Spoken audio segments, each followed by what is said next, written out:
Dégagement Bernard Lama et Highbury qui chantent toujours pour soutenir les Reds d'Arsenal. Un ballon qui passe au-delà de David Ginola. Et sans que personne le touche, il va jusqu'à David Seaman. Le terrain d'Arsenal est le plus petit d'Angleterre. Oh, la mauvaise relance de Seaman dans les pieds de Valdo, un contrôle un peu long, il cherche une solution. Rai, il est contré Rai par Tony Adams.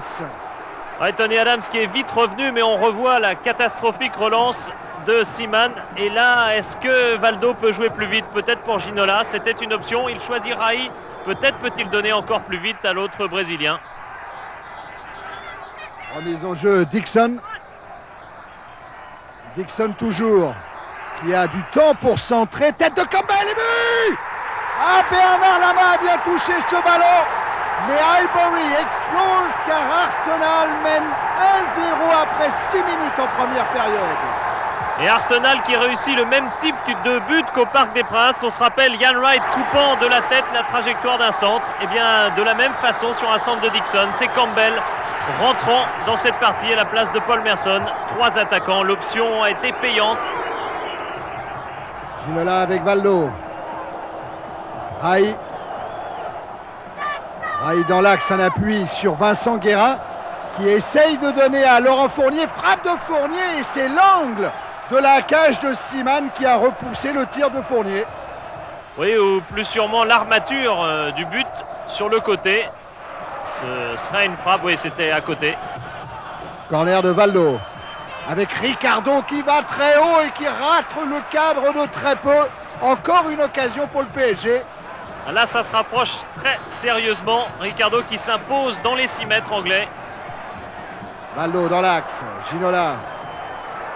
Ginola toujours qui laisse à Colleter. Et claquette de Seaman, de Gentle Giant, qui met en corner. Voilà, avec Ginola qui fait signe, oui, il faut y aller, car là, le PSG a des opportunités en ce moment. Alors, un nouveau corner, tiré par Valdo. Et cette fois, c'est encore un Brésilien, c'est Rai, qui vient menacer Seaman. Ouais, il a le numéro 9 sur le dos, c'est pour aller marquer des buts. Et il s'est imposé de la tête, oh, c'est même de l'épaule qu'il a frappé cette balle. Coup franc devant la cage de Bernard Lama. Attention au grand gabarit et à ce Tony Adams qui est venu rôder dans la surface de réparation parisienne. Le Guen. Valdo. Dédoublement avec Paul Le Guen, centre-pied gauche. Et c'est encore la défense, c'est Tony Adams qui se précipite sous les yeux de George Graham. Ian Wright, poursuivi par Roche. Roche a récupéré. Oh, faute de Wright. Et intervention de l'arbitre qui est en train de sortir un carton pour Wright. Carton jaune et c'est un carton grave. Très très grave, regardez l'attitude de Ian Wright, il vient de comprendre qu'en cas de qualification, eh bien il ne disputerait pas la finale, il sera suspendu.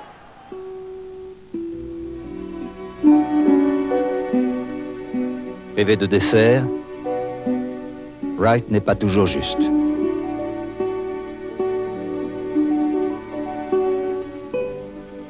Les larmes du vainqueur.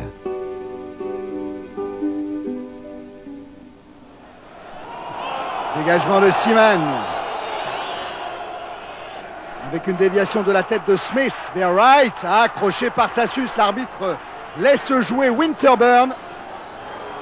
Winterburn qui a éliminé Sassus, qui se heurte à Fournier, mais qui est toujours debout. Un centre dans les bras de là-bas. Il y a du rythme dans cette partie. Ça va très très vite, c'est reparti dans l'autre sens d'ailleurs. Avec une grande relance que vient couper Tony Adams. Oh, pas la grande relance de Adams, qui est mis en touche directement, sans sourciller. Et fin de la première période, Arsenal mène 1-0.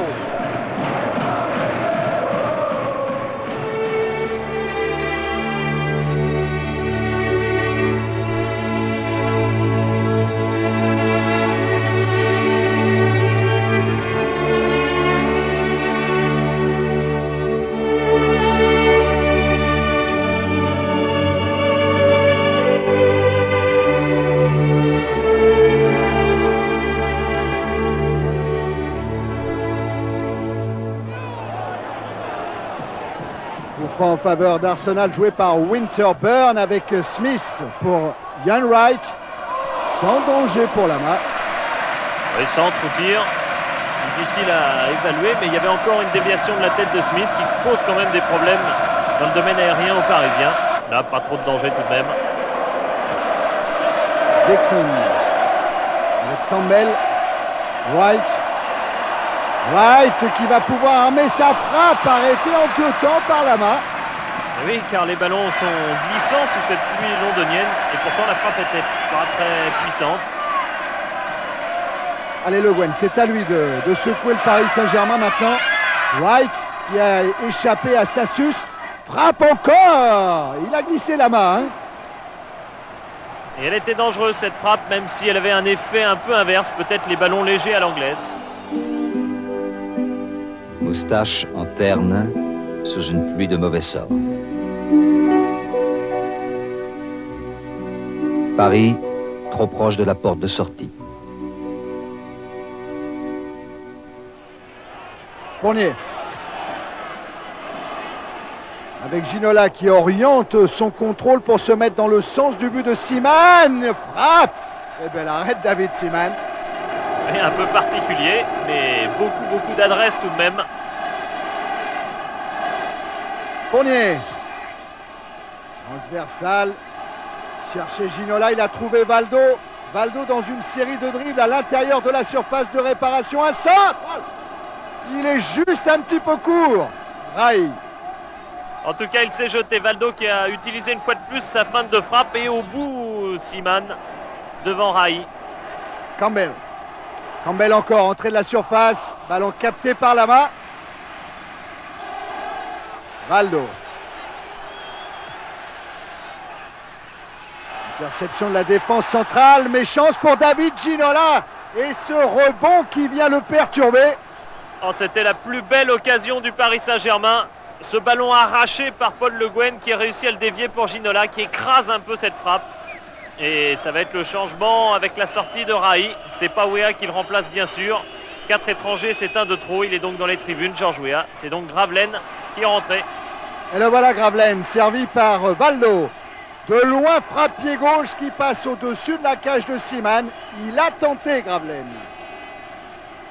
Avec son meilleur pied, le gauche, il est tout de même très loin. Mais c'était une belle frappe. Il reste peu de temps à un but et le PSG arrache la prolongation. Gravelaine le sait, Lama est monté très haut pour jouer ce coup franc directement dans la surface de réparation de Seaman. Tony Adams avec Bould sont les rois des airs. Récupération Lasserre. Valdo. Lasserre encore. Pique ce ballon. Encore une tête de Bould. Récupération Le Guen, et coup de sifflet final de l'arbitre. Le Paris Saint-Germain est